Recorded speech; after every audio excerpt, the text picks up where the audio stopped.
What if the stones in ancient cities weren't just stacked to look impressive, but arranged to sound impressive? Not metaphorically. Literally. What if the temples, circles, and corridors were built like instruments, and when the wind hit them, or when people sang inside them, the whole city became a kind of choir? You've probably stood in a room that feels alive. A cathedral where a whisper hangs in the air, a tunnel that makes your footsteps boom.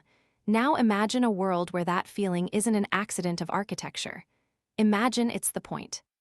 Start with a simple fact: stone can sing. Not with vocal cords, but with resonance.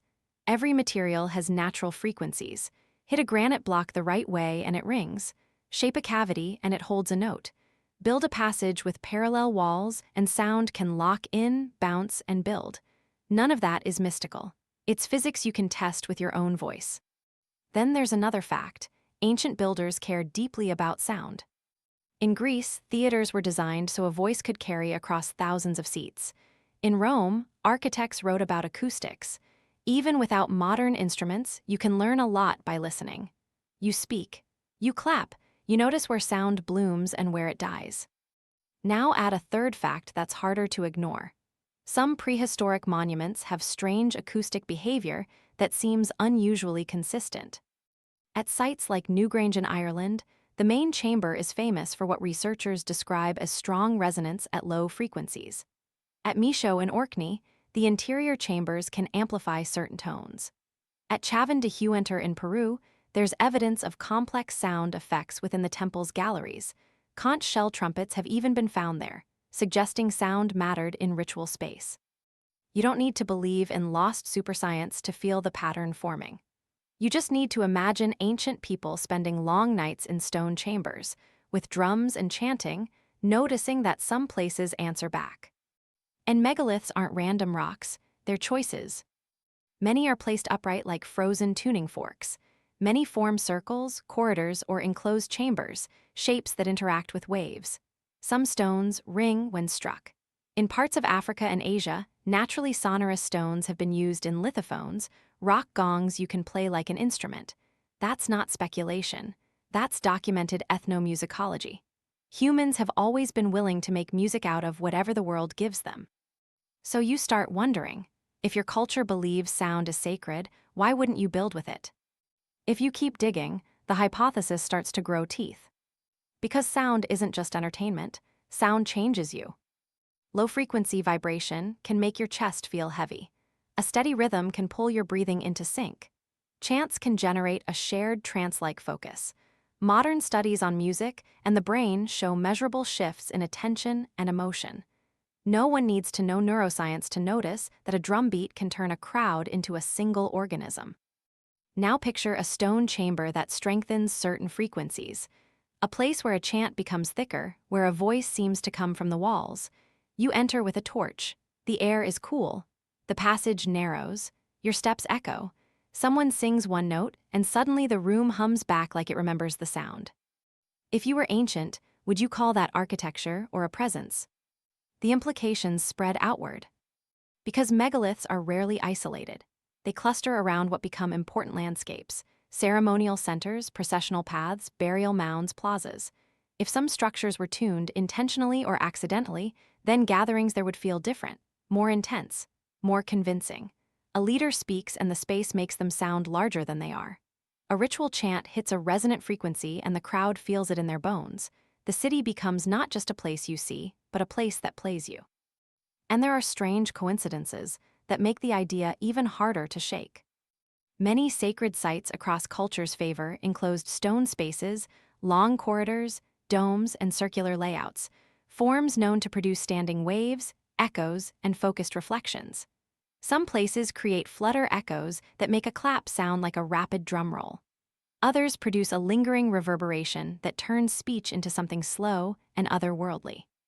Even outdoors, a ring of stones can shape how sound moves. It can block wind. It can break line of sight. It can reflect certain angles. Not like a perfect acoustic mirror, but enough to change how a chant spreads or how a drum feels from different points in the circle. And then you run into a more unsettling thought.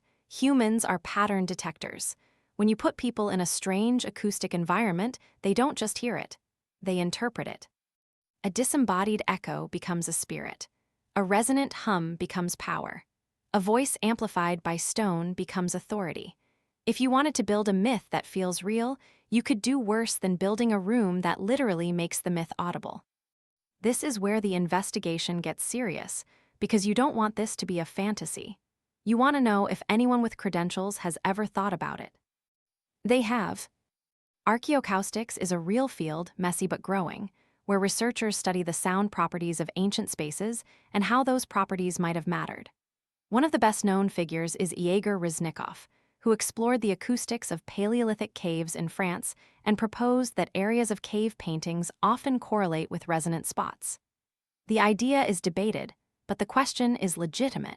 Were people choosing locations partly by how they sounded? At Stonehenge, acoustic experiments have been done using reconstructions and models. Researchers have tested how sound would behave inside a complete stone circle and found that reflections could enhance certain sounds within the ring. That doesn't prove design for music, but it shows the space can act like an acoustic enclosure. At Chavín, Huántar, Stanford researcher John Rick and others have studied the site extensively, and separate teams have investigated how the labyrinthine galleries affect sound. The combination of tight corridors, vents, and chambers can create confusing acoustics, hard to localize, easy to amplify, exactly the kind of environment that could intensify ritual. And then there's the broader, unignorable truth. Ancient builders understood what worked, even if they didn't write equations.